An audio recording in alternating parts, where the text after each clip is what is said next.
Hello, everyone, and welcome back to my channel.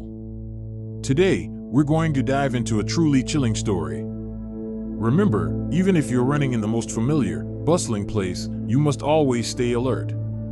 You never know when or how danger might strike. Back when I was in high school, I was an avid runner. I'd run every day after school. It allowed me to clear my head or just to get some clarity on things I had to decide. I had run track on and off since middle school, so I could keep a good pace while running distance and even could run a pretty decent mile. This story takes place around the time I was a senior in high school, so there was a lot on my mind. Things like which college I was going to attend, or which colleges I could even get into, etc. Everything was changing pretty fast, and the amount of stress I had from school had finally gotten to me, so I had decided that I would go running in a park after school one day just to give myself some time to think.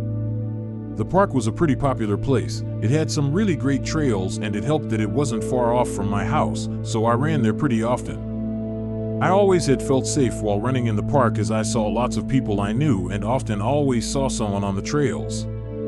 There were some undeveloped areas you could run for some good scenic views where you could sometimes see deer and other animals. When I had gotten to the park, there were people there, but it wasn't as busy as usual, which didn't bother me as I had a lot on my mind and needed some time to run and just think.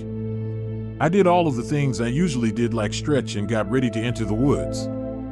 I put my headphones in, and the second I did, I blurred everything else out. I had started up my run with a nice light jog and passed some people and smiled like normal, until there was a man who greeted me with a smile that was extremely unsettling. If I had to describe it, I would say imagine someone is looking down and they smile with no teeth while bringing their eyes up like in the movie Smile. It was creepy, but I nodded and waved like I normally would. I tried not to pay too much attention to the man and kept running as I was at a public park and it wasn't unusual to see people. I had maybe run a few laps around the common park area and kept passing the man in the same area, which struck me as weird as I had run laps, and not little ones either, like laps that took 5 to 8 minutes. Every time I would pass, I would politely nod and keep running. After a while, though, I started to think more and more about the situation. I began wondering why the man hadn't moved much from the original area I saw him in. At this point, I started seeing less and less people on the main trails, and it became later in the afternoon. The sun was covering in the clouds, and although it hadn't set, it was getting darker and gloomy as if a storm were coming. It was late April, so it was hot and rainy pretty frequently, and I decided that I would run a little bit longer until it started to rain, then I would head back to my car. I ran past the main parking lot and noticed that my car was the only car parked in the lot, so I knew I was alone and figured everyone knew the rain was coming and decided to leave. I ran toward the entrance and re-entered the running paths, passing the original place I had saw the man, and he was gone.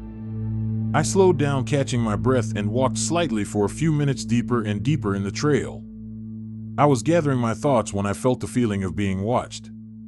I took my headphones out, and when I did, the park was silent, scary silent. You couldn't hear trees blowing in the wind or cars from the main road. You could only hear the sound of my breath and the music blasting from my headphones.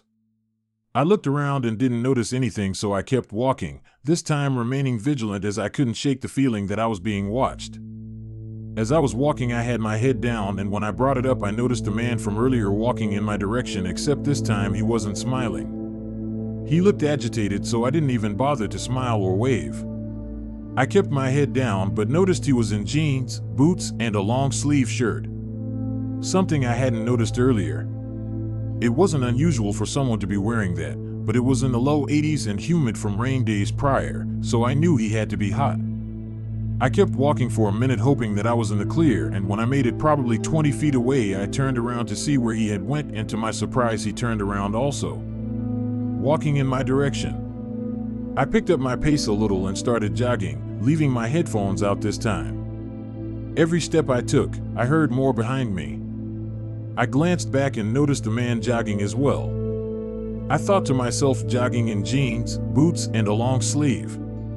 I was so deep into the trail, though, that I was equidistant to both the start and finish, and if I kept going, that I would loop around to my car without having to turn around, but every step took me deeper and deeper into the woods further away from the main road, and although it seems dumb, I knew I could not have ran past the man if he was planning on doing something I didn't want to find out. I had close to a mile left on the trail, but every time I would pick up the pace, so would he. I kept hoping that he would stop to take a breath, but he never did. I tried to rationalize it, but I couldn't, especially since every time I picked up the pace, he was quick to as well. The area was much darker now and the rain had started pouring. I was now drenched, and as I took a look back, the man was even closer than before. He was gaining on me, and I knew that I had to make a fast decision, so I went for it in hopes that if he was following me, he wouldn't calculate my next move.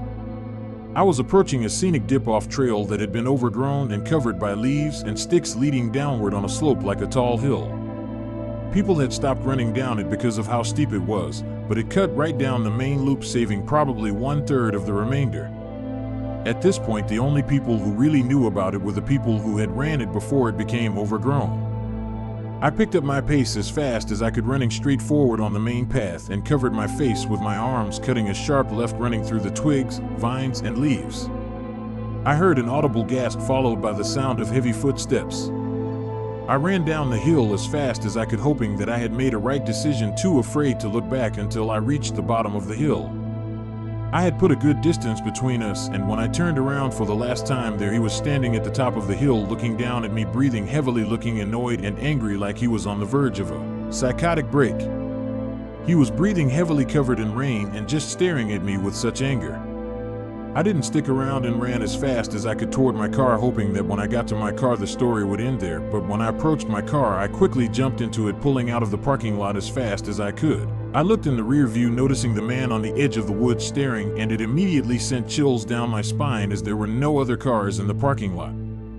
I was shaking the whole car ride home and was too afraid to tell my parents, because if they knew, they wouldn't let me run again, and that was my only form of solitude. I laid in bed all night in fear, thinking about his unsettling smile and how creepy he was. I thought about how I should have known something was wrong sooner. I finally fell asleep after replaying all of the scenarios in my head, and was woken up at 3 a.m. by my stepdad, who had just gotten home from work. I heard him enter the house in a panic, screaming for me, and when I sat up, he came into my room asking if I was okay, and when I asked why, he pointed outside. I quickly went outside to see my car door open, and my car had been gone through, seats slashed, and a busted back window. I was confused, as nothing had been stolen, but just to destroy my car was strange. I started thinking about who would do something like that, or why. We lived in a secluded area with only 2 neighbors, which lived far enough from us to allow us to be loud and have gatherings, but close enough to run to in case of an emergency, so nobody had heard anything. Aside from the glass and cut seats, the only thing sitting on my seat was my registration. It suddenly dawned on me that when I had ran to my car earlier that day, that I jumped straight in and took off. I didn't unlock my car. It was older, so it had to be manually locked and unlocked with a key, but I didn't unlock it. I knew it had to be the man from earlier. He must have looked at the registration and gotten my name and address from it.